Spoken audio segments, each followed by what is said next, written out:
Olá pessoal, sou o professor Jonildo da Central do Enem. Nossa videoaula de número 6 falará sobre o arcadismo, também chamado de neoclassicismo. Neo, novo, novo classicismo no Brasil, porque existe o classicismo de Portugal, né? E o nosso é o chamado de neoclassicismo. Período 1768 a 1808. Você observa que essa data é importante. 1808 é a vinda da família real portuguesa para o Brasil, a vinda da família real portuguesa para o Rio de Janeiro, século XVIII. Então, o arcadismo acontece em pleno século XVIII. O que foi o arcadismo? Foi um movimento de retorno dos padrões da antiguidade clássica dos tempos de Grécia e Roma, de Roma e Grécia. Arcadismo, século XVIII, contexto histórico, vou dividir na Europa, vou dividir no Brasil.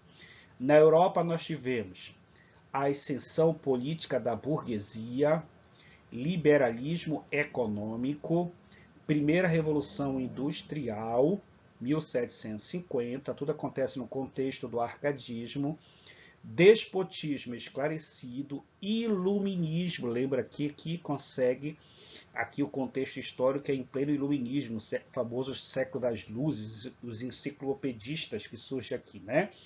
E a Revolução Francesa de 1789, esse é o contexto do arcadismo, no caso aqui, na Europa, tá certo? Então vamos repetir aqui.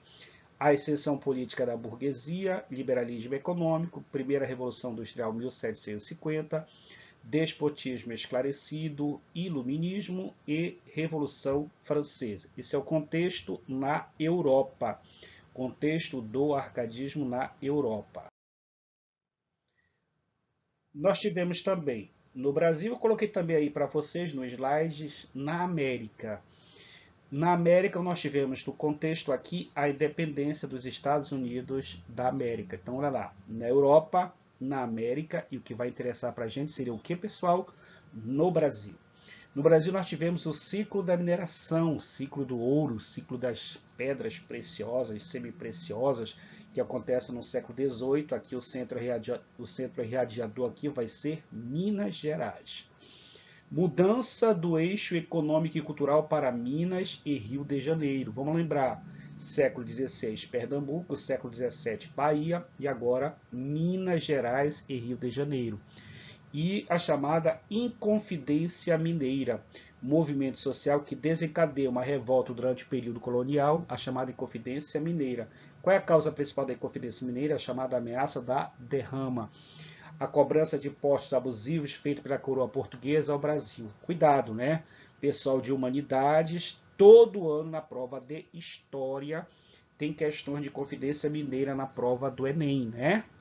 Então, Inconfidência Mineira, um movimento social que desencadeia uma revolta durante o período colonial, chamada Inconfidência Mineira.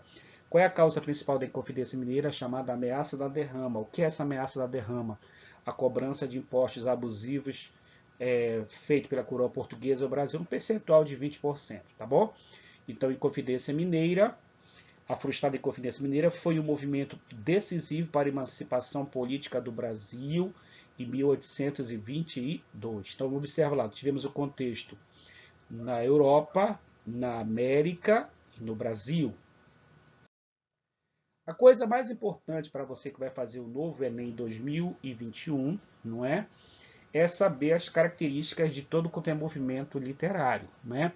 Que o Enem chama isso aqui de aspecto temático ou tema, temática. O Enem gosta muito dessa linguagem chamada temática. Qual é o tema? Ponte um aspecto temático, tema, temática do texto.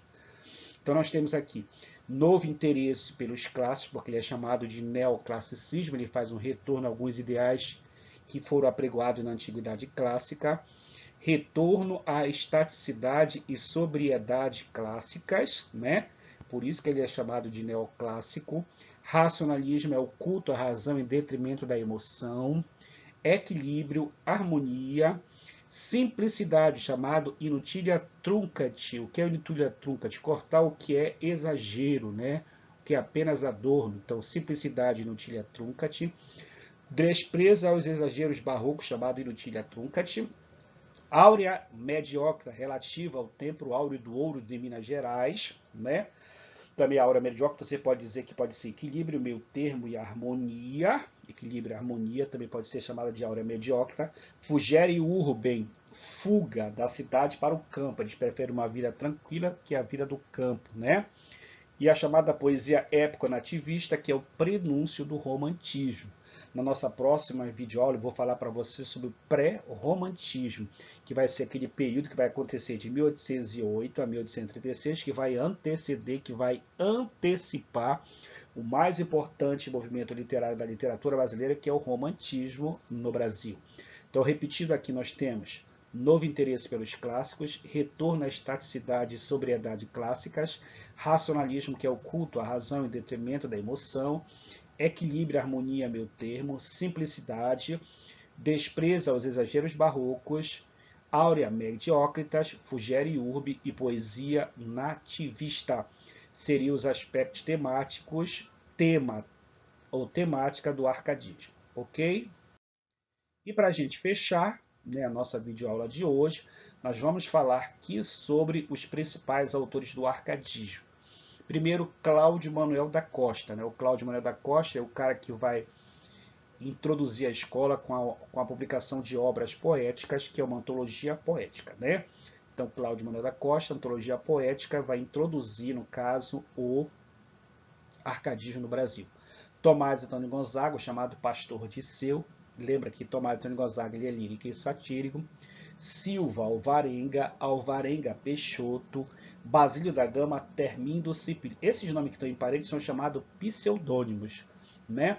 O que são pseudônimos? São nomes falsos, nomes fictícios que eles usavam para não ser descobertos. Então eles faziam poesia anônima, né? E Santa Rita Durão são os principais Árcades mineiros. Os dois principais, Cláudio Manuel da Costa e Tomás Antônio Gonzaga. Tá certo, pessoal? Então era esse o nosso recado de hoje, a nossa videoaula de hoje, chamado de Arcadismo no Brasil, também chamado de Neoclassicismo. Tá ok, pessoal? Até a nossa próxima aula.